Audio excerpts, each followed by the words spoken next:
다시 돌아왔습니다. 회계사. 되기는 참 어렵지만 되기만 하면 연봉도 높고 워라밸도 예전보다 많이 좋아졌다 등등 지난 영상에서 좋은 이야기 참 많이 해드렸었는데요. 그때부터 1년 반 지난 지금은 어떨까요? 올해는 예전만 못할 거란 이야기까지 조심스레 들려오는데요. 빅4 회계 법인을 둘러싼 이슈, 채용 움직임, 그리고 어디서도 듣지 못했던 속사정까지 스튜디오 퍼즐이 직접 취재했습니다. 회계법인들 그동안 정말 잘 나갔습니다.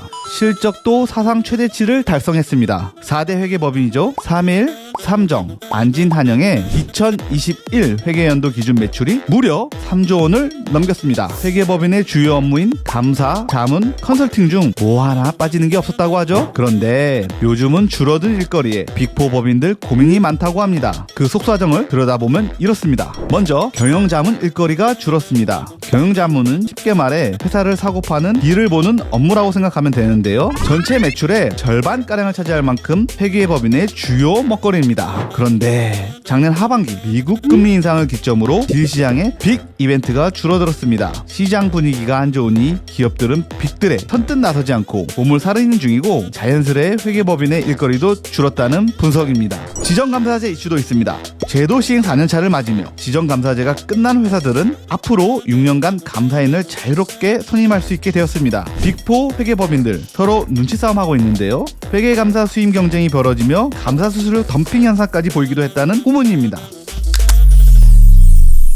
3달만 일해라 1년치 연봉 주겠다 하며 회계사 모셔가기에 열 올렸던 것도 벌써 옛말이 된 걸까요? 빅4 회계사들 요즘은 퇴사 안에서 법인들이 고민이라는 이야기까지 들려옵니다. 신외관법 이후 5년차 회계사 연봉 1억 시대가 열렸죠. 회계사들 살림살이 많이 나아졌습니다. 회계사를 비롯한 전문직은 이직이 자유롭다는 게 큰 장점으로 꼽히죠. 그런데 이 정도 연봉 맞춰주면서 회계사 모셔갈 곳 흔하지 않습니다. 잘 나가는 스타트업, 투자은행, 사모펀드, 그리고 대기업 M&A 부서 정도가 있습니다.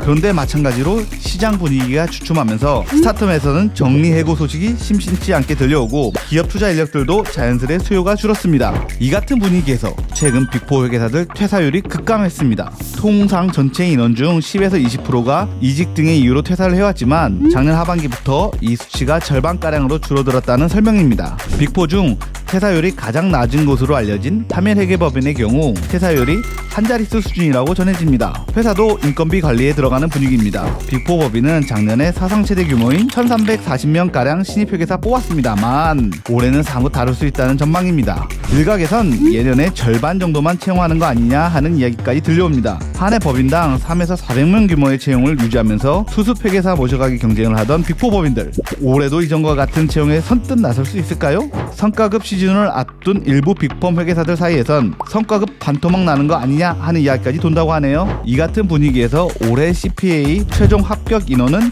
1100명으로 동결되었고 1차 합격자를 늘리겠다는 논의도 쏙 들어가 버렸습니다. 앞서 설명드린 것처럼 요즘 걱정거리 많은 건 맞지만 회계사 여전히 매력적인 직업이긴 합니다. 시장에 영향을 많이 받는 탓에 지금은 잠시 주춤하지만 반대로 유동성 좋아지면 다시 또 금방 활기를 보일 테니까요. 그동안 인건비 관리 잘한 법인들은 당장 채용 규모 반토막 내지 않을 수 있다는 전망도 들립니다. 모양새 빠지니까요. 이상 스튜디오 퍼즐이었습니다.